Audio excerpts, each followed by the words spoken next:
after a deferral from December 26th, which is Boxing Day, I am referred to January 5th. I will read the email and I will make corrections as I move forward. Dear Mr. Flores, per HIP, I am entitled to review my patient health records and request corrections on any information that is incorrect.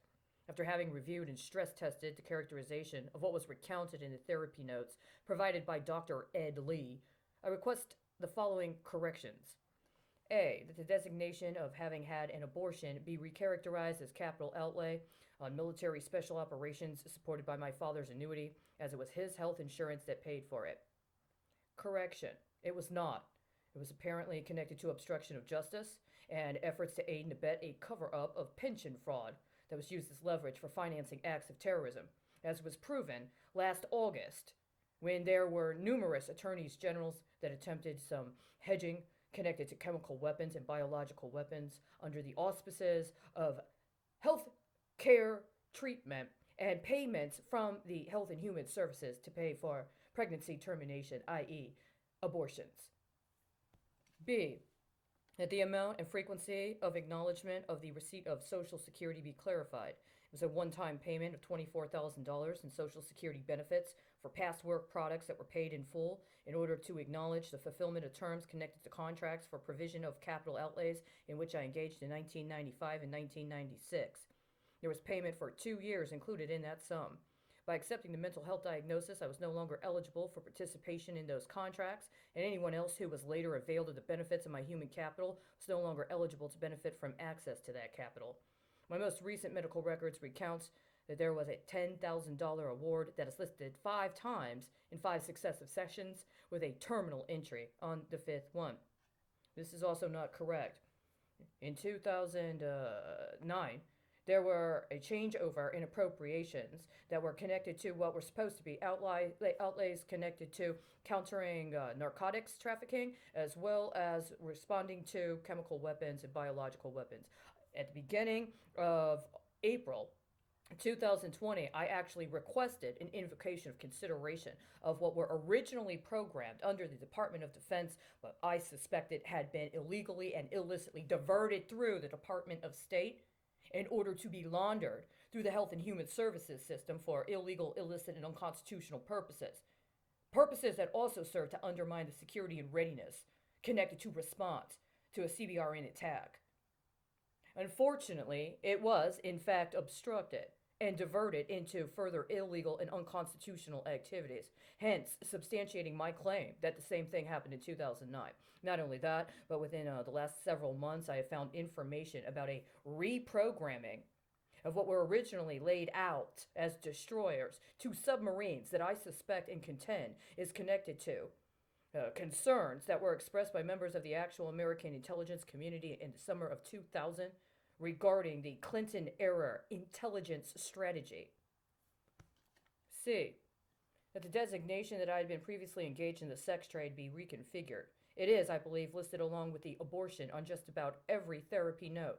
I was not involved with the sex trade. I was doing field work on cybersecurity issues. However, after accepting the mental health diagnosis, I was no longer eligible for cybersecurity work up to that level. Correction.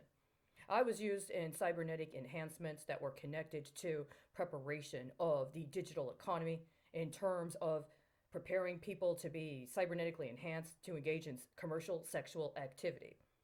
This was not disclosed to me, and at the time, I was actually following up on investigation I had done both domestically and internationally concerning trafficking of women, specifically for the purposes of sexual extortion, and also in consideration of what was at that time understood to be a very substantial problem with piracy of software.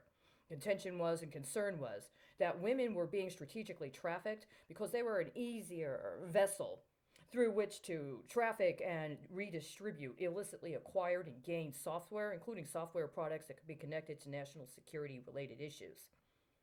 When I say I was not eligible for cybersecurity work at that level after I had accepted a mental health diagnosis, it was because I understood at the time, as I understood it, I did not have an illness But there was nobody that would acknowledge that what I was describing was actually even possible.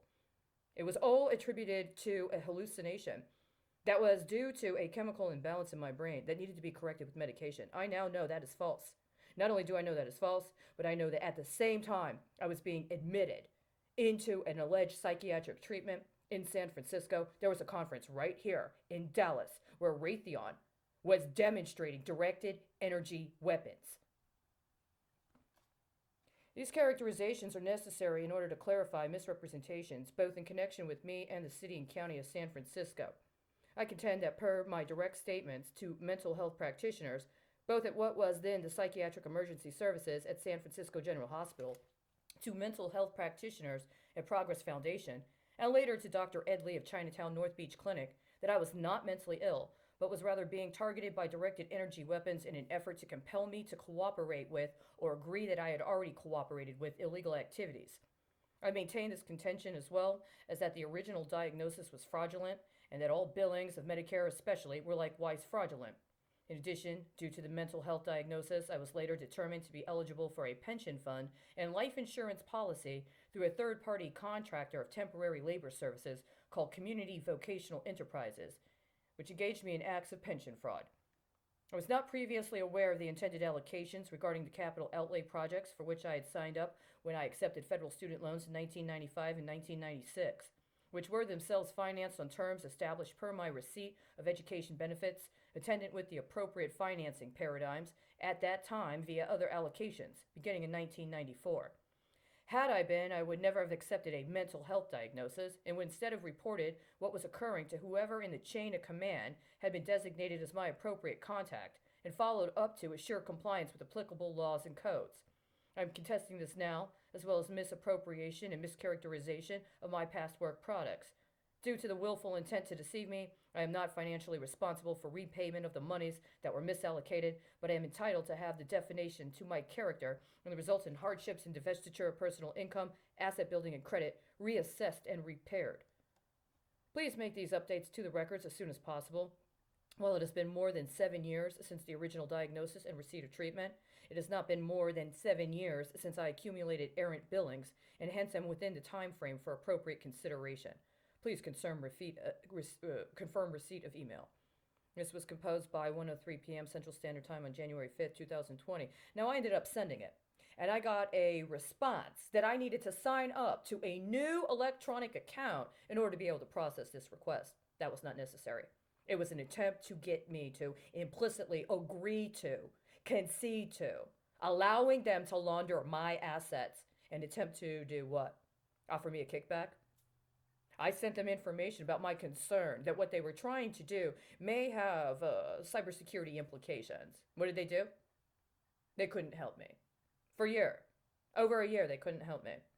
I've received no response from the state of California and no response from the city and county of San Francisco, despite having to follow up multiple times about problems.